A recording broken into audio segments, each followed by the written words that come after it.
tayo. Reverend Pops. May sariling dialect at tondo. Wala ka masabi. Ikaw pare, French. French, bonjour mes amis. Iba tayo, global dito eh. Oh yes, oh yes. At balita naman mula dito sa Pilipinas, pagbabanta ng MMDA sa mga driver na madalas magmaneho ng lasing, tapos na ang mga maliligayang araw ninyo. Sana pati nakamotor. Oo. Kung noon kasi umuubra mga palusot nila na inaantok lang o kaya kakaunti lang yung nainom, ngayon hindi na raw sila maaaring tumanggi pa. Ito kasi ang kanilang katapat, ang breath analyzer ng MMDA sa wakas. Sa pamamagitan nito, malalaman kung tunay na lasing ang driver. Simple lang paggamit nito, ang tubong ikakabit sa aparato, ipapaihip lang at presto, kala ko sa preso tuluyan, sorry. Malalaman na agad ang digital alcohol level ng driver. 99% accurate daw ang breath analyzer na nagkakalaga ng 64,000 pesos bawat isa. Kaya pala, ang tagal natin nagkaroon. Yes, kasi sa Tsaka isa lang yan. 50,000 lang daw yan. Oo, bakit nagkaroon ng 14,000? Tumaas na. Yeah, ma. Kailangan ng transparency talaga. Sa ngayon, ikukonsulta pa ng MMDA sa Metro Manila Council kung anong alcohol level ang may tuturing na mataas para sabing lasing na ang isang driver at hindi na pwedeng payagang magmaneho. Ang problema na lang ng MMDA, ang bad breath ng mga lasing na kanilang sisitahin. Ganon. It's about time. Teka. Pero kailangan mapatupad yan na maayos, Aprobado ba ni chairman yan? Oo nga eh. Uy, dapat yung file video. Si GM eh. Yung file video, ipakita mo sa kanila na Oo, sinabing 50,000. 50,000 lang, Ako ha? pa nagtanong eh. May pwede breath analyzer na. magpatong. Oo, yan. 50,000 lang naman yun eh. Pasong-patong ha, 14,000. Baka tax 50,000 talaga yung price. Ilan ba yan? May Ilan tax ba? pa eh. Isa lang yan, isa lang yan. Ay, isa lang. Isa lang? Isa pa lang yun. So sila pa pwesto sa Susubukan pa lang eh. sa EDSA. Papaihip yun eh. Sa Kaya states- lang problema, kailangan mitingin nga yung ibang mayor para ano ba yung alcohol content na masasabing labag sa batas. Eh dito, kahit na amoy mo na, kitang-kitang gumigewang na tayo. Amoy Eh, chico. nakakalusot pa rin. Merong iba na parang kunwari pwede ka mag 1 beer o 2 beers. Depende sa magiging law nila kung anong i-consider nila na lasing. Pero Dapat ang gawin dami nila ng- isa na lang sa pangkalahatan. Di lang pwede oo. makati. Ay, hindi. It's It's not that. I mean, it's for everything, but depends on It's the about country. time, marami ng nabuhay na nadamay, no? Yeah. Sa mga lasing na yan. Oo nga, sabi nga nila 6 out of 10 daw, gawa ng mga nagmamanehong lasing na na-aksidente sa kalsada. Oo. Ano daw yan? Driving drunken. Ano driving drunken? Kaya nga lasing. Samantala, ito pa ho ang bagong plano ipatutupad naman ng MMDA. Ang mga bus, isasama na raw sa number coding scheme. Target nilang mabawasan ng hanggang 20% ang mga bus lalo sa EDSA. Sa ngayon kasi ay nasa 4,000 na raw ang mga bus na nabibigyan ng prangkisa na ayon sa MMDA ay sobra-sobra na. Yan nga raw ang dahilan ng pagbigat ng traffic sa maraming lugar. Agad namang umalma ang maraming bus operators sa Kamaynilaan. Unahin daw sana ang pag-target sa mga kolorom na bus. Kung meron tayong 6,000 bus sa EDSA, alam nyo Ilan bang doon? 4,000 doon kolorum? Naku, grabe. Majority. Oo, mas marami ang kolorum. Pag tinignan nyo, marami naman dyan walang pasahero, di ba? Yun yung sinasabi ng MMDA. Anong ginagawa sa EDSA no? Wala nang pasahero. So, mababawasan nyo yan, puno lahat. Masaya lahat. Yes. Tama. Yun. Pero tama rin yung So, kumbaga, mga ganun Dapat din. unahin talaga yung Ganun koloro. din, di ba? In terms of Babalansin yung mo. lang legal bus operators, ganun din. Yung kumbaga yung kikitain nila sa puno ang bus versus namamasada Oo, hindi ang naman dalawang. sila- Oo. Tama yun. At saka Hindi naman sa nakasigit sa regular traffic kasi. employee. Per kita sila eh. Kaya nga, di ba, matagal na Minamadali. sinasabing isulong yan, gawin silang sweldoan. Eh, ayaw naman ng mga operator dahil dagdag Tatama rin SS at daw. benepisyo yan. Okay, historical naman ang laki ng pagtitiwala ng sambayan ng Pilipino sa ating bagong Pangulo, si President Noynoy Aquino. Ito ang masayang hirit ni Pinoy.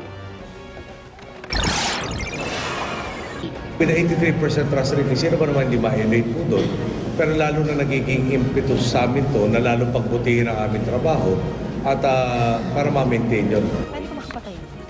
Positive 83, wow! Ang nakuha trust rating ni Pangulong Noynoy Aquino sa pinakahuling survey ng Social Weather Station o SWS na wala na kung may question, ilang araw bago siya manumpa bilang ika-15 presidente ng bansa.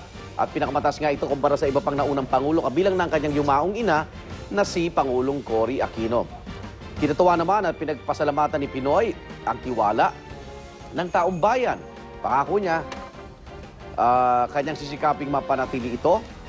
Pinakamataas ang tiwala sa kanya ng mga nakaangat sa buhay o yung Class A, B at C.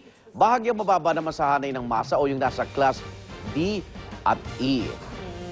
At para mapanatili niya ang pagtitiwalang ito ang dapat gawin ni Pinoy, tuparin ang kanyang mga naipangako. Sa parehong survey kasi, 53% ang naniniwalang iilan lamang sa mga pangako ni Pinoy ang kanyang matutupad. Ang 19% naman naniniwalang halos lahat ng pangako ay matutupad niya, habang 14% lamang ang naniniwalang lahat, as in 100% ng mga pangako ni Pinoy ay matutupad.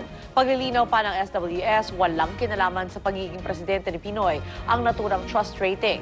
Dahil lang isagawa nila ang survey, hindi pa naman siya isang ganap na Pangulo. Pero yung mga tinanong, siya na ang ganap na Pangulo, di ba? Hindi, natural kasi ngayon mas maraming tao. Di ba? Tapos nung panahon nung nanay niya grabe naman yung Marcos loyalist na hating-hati rin, di ba? Oo. Pero ang galing, So ha? far naman, Historical yan. in terms of, antay dito yung kanya reputasyon. Ano po, wala pa naman Wala ka Stellar, naman masyadong maipupukol sa kanya. Kaya siguro kaya mataas. Kasi na-miss na rin natin mga Eh, baka- double-digit trust rating positive, ha? In fairness. Namiss For the natin yan. last 9 Ngayon, ngayon ka magpa-survey, baka 90% pa yan o tumaas pa dahil ang daming tuwa doon sa wang-wang niya. Yes! Di ba? Galing, galing. Baka 1% yung mga may wang-wang yun, yung ayaw sa kanya. Hindi yung mga natitira. Yung mga nagka-counterflow.